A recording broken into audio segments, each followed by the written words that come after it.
শুভেচ্ছা সবাইকে। আশা করি সবাই খুব ভালো আছেন, যার যার লাইফ নিয়ে ব্যস্ত আছেন, সব কিছুই ঠিকঠাক মতো চলছে। শুধু কিছু মানুষ হাউখাউ করছেন, কিছু মানুষ বাংলাদেশে কিছু সংখ্যালঘুর উপর নির্যাতন হয়েছে সেটা নিয়ে কথাবার্তা বলছেন। বাকিদের জীবন খুব মাস চলে যাচ্ছে, কেউ রেস্টুরেন্টে গিয়ে খাচ্ছেন, বন্ধু বান্ধবদের নিয়ে ঘুরতে বেরোচ্ছেন।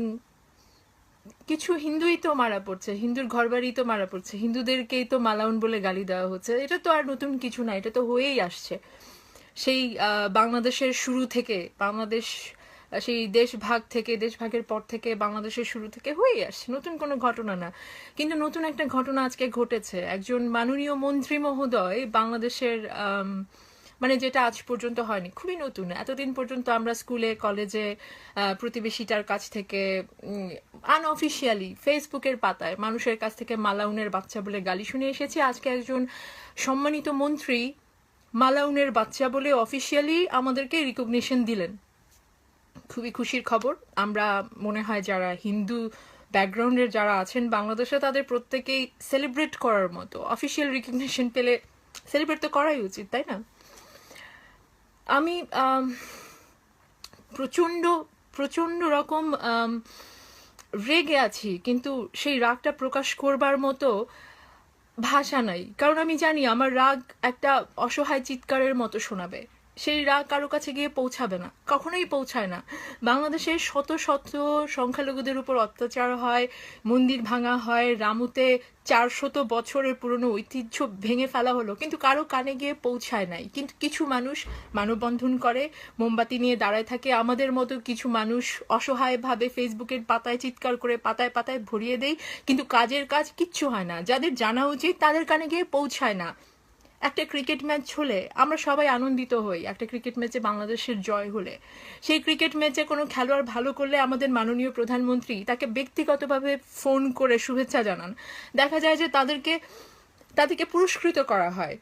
বাংলাদেশের একটা বিভিন্ন ছোটখাটো খবরেও আমরা দেখতে পাই যে আমাদের মাননীয় প্রধানমন্ত্রী তার কাছে খবর যাচ্ছে এবং উনি সেগুলোর রিকগনাইজ করছেন।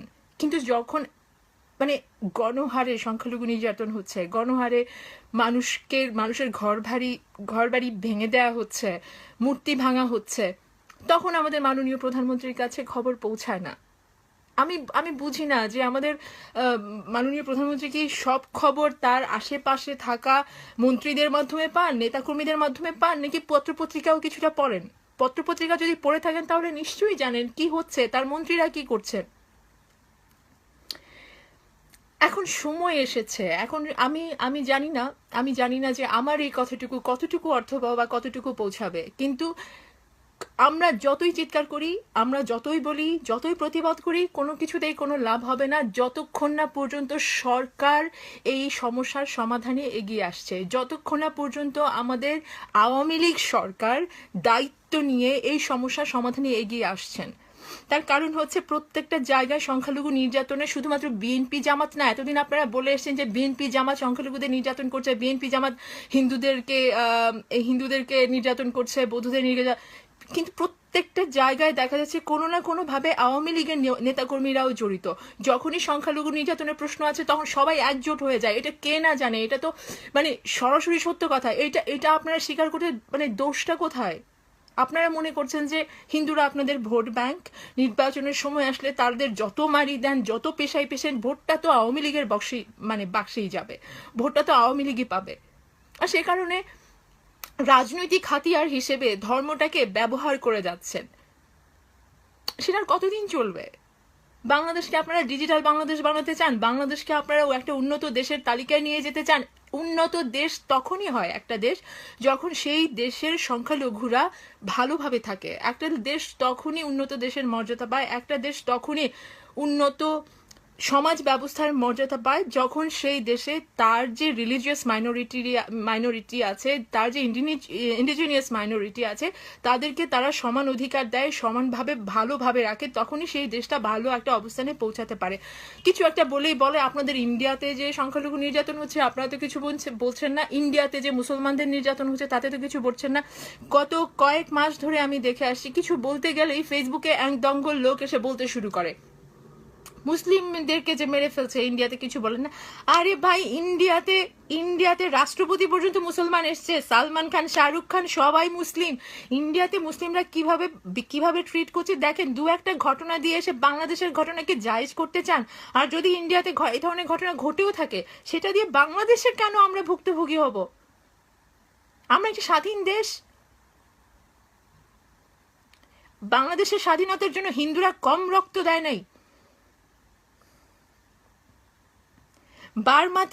বার্মাতে মুসলমানদের উপর অত্যাচার হলে, ইরাকে হলে, প্যালেস্টাইনে হলে আপনারা সবাই ঝাঁপিয়ে পড়ছেন। বাংলাদেশের আলেম ওলামারা বার্মায়, প্যালেস্টাইনে মুসলমানদের জন্য আপনারা বাংলাদেশে মানববন্ধন করছেন। আর আপনার দেশের রাস্তায়, আপনার ঘরের কাছে নির্যাতিত হচ্ছে মানুষ, সেখানে আপনাদের মুখে কোনো রা নাই, সেখানে আপনাদের কাছ থেকে কোনো পোস্ট নাই। এই ধরনের যতদিন চলতে থাকবে, যতদিন পর্যন্ত আমাদের সুশীলরা মানে দেখে না দেখার ভান করতে থাকবেন, যতদিন পর্যন্ত আমাদের সরকার রাজনীতিতে ধর্মকে ব্যবহার বন্ধ না করবে, ততদিন পর্যন্ত বাংলাদেশের সংখ্যালঘু নির্যাতন বন্ধ হবে না। আর খুব তাড়াতাড়ি, এখন তো মাত্র 8 ভাগ বেঁচে আছে কোনো মতে, মানে সর্বসাকুল্যে।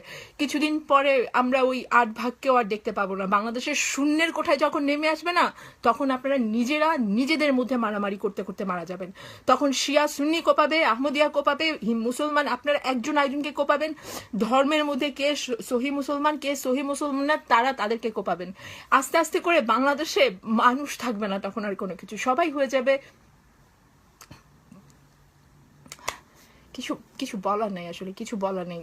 কেউ যদি পারেন, কারো যদি ক্ষমতা থাকে, আওয়ামী লীগের সভানেত্রী, বাংলাদেশের প্রধানমন্ত্রী শেখ হাসিনার কাছে খবরটা পৌঁছান।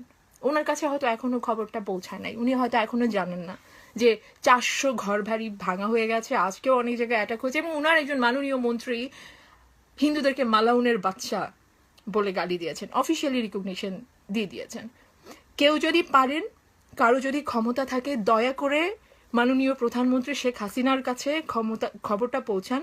কারণ একমাত্র শেখের বেটির উপরই বাংলাদেশের হিন্দুদের আস্থা ছিল, যে কারণে আওয়ামী লীগের দেখা যায় যে মিডিয়াতে একটা ইলেকশনের সময় খুঁজে সিথি সিঁদুরওয়ালা মহিলাদের ছবি খুঁজে বের করা হয়, ভোট ব্যাংক হিসেবে হিন্দুদেরকে বোঝানো হয় যে তারা আওয়ামী লীগের ভোট বাক্সে ভোট দিচ্ছে, এবং সেই কারণে হিন্দুদের বাড়িঘর ভেঙে ফেলা হয়। হিন্দুরা কম প্রাইস পে করে নাই আওয়ামী লীগের জন্য, আওয়ামী লীগ সরকারের জন্য, বাংলাদেশের জন্য, বাংলাদেশের একটা অসাম্প্রদায়িক সংবিধানের জন্য। আজকে হয়তো বলবেন যে আমি হিন্দু ব্যাকগ্রাউন্ড থেকে বলে এটা বলছি, কিন্তু গায়ে লাগে। এবং আপনি যদি মানুষ হয়ে থাকেন, আপনারা যদি মানুষ হয়ে থাকেন, আপনাদেরও গায়ে লাগা উচিত। সময় থাকতে প্রতিরোধ করেন, প্রতিবাদ করেন। কাউকে আঘাত দিয়ে থাকলে দুঃখিত।